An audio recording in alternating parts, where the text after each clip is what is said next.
Hi friends, good morning. Welcome to my YouTube channel BEM point. Basic class का हमारा आज तीसरा दिन है। हम लोग संख्याएं पढ़ेंगे, नंबर्स। तो सबसे पहले आज हम लोग कुछ परिभाषाओं को आपके सामने रखते हैं, उस परिभाषाओं को देखेंगे। फिर अगले दिन मेरा अगला क्लास रहेगा संख्या पर। चलिए सबसे पहले शुरू करते हैं शुरू से। अंक, डिजिट इंग्लिश में होता है, किसे कहते हैं? डिजिट यानी अंक किसे कहते हैं?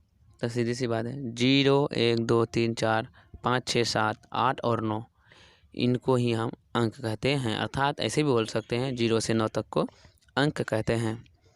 चलिए अब संख्या, नंबर।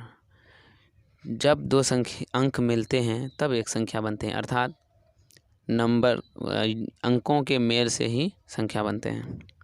अब संख्या के प्रकार, काइंड्स ऑफ नंबर्स में चलते हैं। तो काइंड्स ऑफ नंबर में कई प्रकार के होते हैं। नंबर्स कई प्रकार के, एक दो गिनती नहीं है, इसलिए हम लोग कई प्रकार बोलेंगे। शुरू करते हैं। एक नंबर, प्राकृत संख्या, जिसको इंग्लिश में नेचुरल नंबर कहते हैं। जिन संख्याओं से वस्तुओं की गिनती की जाती है उसे ही हम लोग प्राकृत संख्या कहते हैं। अथवा जो संख्या 1 से शुरू होती है उसे प्राकृत संख्या कहते हैं। जैसे 1 2 3 4, ये अनंत दूरी तक जाएगा, आदि लिख सकते हैं हम लोग। पूर्ण संख्या, इंग्लिश में होल नंबर्स कहते हैं। प्राकृत संख्या के समूह में 0 को मिलाने से जो संख्या समूह बनता है उसे पूर्ण संख्या कहते हैं।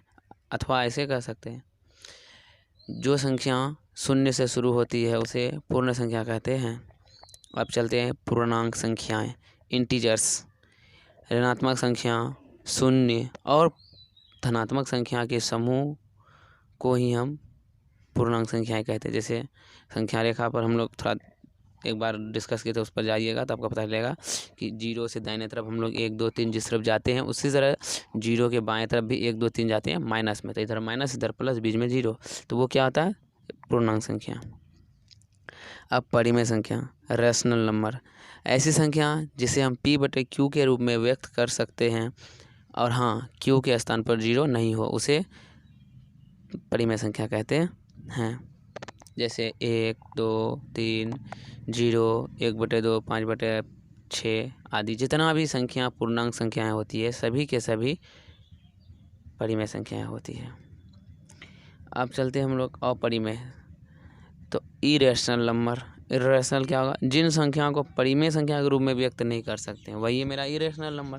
तो वो कौन है? तो वो है क्या? रूट के अंदर जिसका मान रह जाता है। जैसे √2, 2√2, √5, √7, ये सब आदि आदि आते हैं। वास्तविक संख्या, रियल नंबर्स। सभी परिमेय एवं सभी अपरिमेय संख्याओं के समूह को वास्तविक संख्या कहते हैं। सम संख्या, इवन नंबर। जो पूर्ण संख्या 2 से पूरी तरह विभाजित हो जाती है उसे सम संख्या कहते हैं। जैसे 2 4 6 8 10 12 आदि। विषम संख्या, ऑड नंबर। जो पूर्ण संख्या 2 से पूरी तरह विभाजित नहीं होती है उसे विषम संख्या कहते हैं। जैसे 1 3 5 7 9। अर्थात सम और विषम संख्या में क्या आता है? एक के बाद एक जब संख्या आता है, सम संख्या में लेंगे तो एक के बाद एक सम आएगा, और विषम में जाएंगे तो एक के बाद एक विषम आता है जब क्रमागत संख्या हम गिनते हैं। अब चलते हैं रूढ़ संख्याएं या अभाज्य संख्या, जिसे हम लोग प्राइम नंबर्स कहते हैं। वे प्राकृतिक संख्या जो सिर्फ एक तथा स्वयं से विभाजित हो सके और किसी भी संख्या से विभाजित ना हो उसे अभाज्य संख्या कहते हैं। या अगर ऐसे भी बोल सकते हैं, वैसे संख्या जिसका एक और स्वयं के अलावा कोई भी गुणनखंड नहीं होता है उसे अभाज्य संख्या कहते हैं। जैसे 2 3 5 7 11 13 17 19 23 29 31 आदि। इस प्रकार 1 से 100 तक के बीच में कुल 25 अभाज्य संख्याएं होती हैं। यौगिक संख्याएं, कंपोजिट नंबर या कंपाउंड नंबर, उसको हम लोग भाज्य संख्या भी कह सकते हैं। वैसी प्राकृतिक संख्याएं जो एक या स्वयं के अलावा कम से कम और भी एक दूसरी संख्या से विभाजित हो जाती है उसे यौगिक संख्या कहते हैं। या फिर वैसी संख्या जिनका एक और स्वयं के अलावा भी अतिरिक्त गुणनखंड होते हैं उसे यौगिक संख्या या भाज्य संख्या कहते हैं। जैसे 4 6 8 9, 10, 12, 14, 15, 16, 18, 20, 21, 22 आदि जुड़वा अभाज्य संख्या। इसको बोलते हैं ट्विन प्राइम नंबर्स। अभाज्य संख्याओं के ऐसे युग्म जिसका अंतर 2 हो उसे हम लोग जुड़वा अभाज्य संख्या कहते हैं। जैसे 3, 5, 5, 7, 11, 13, 17, 19, 29, 31 आदि।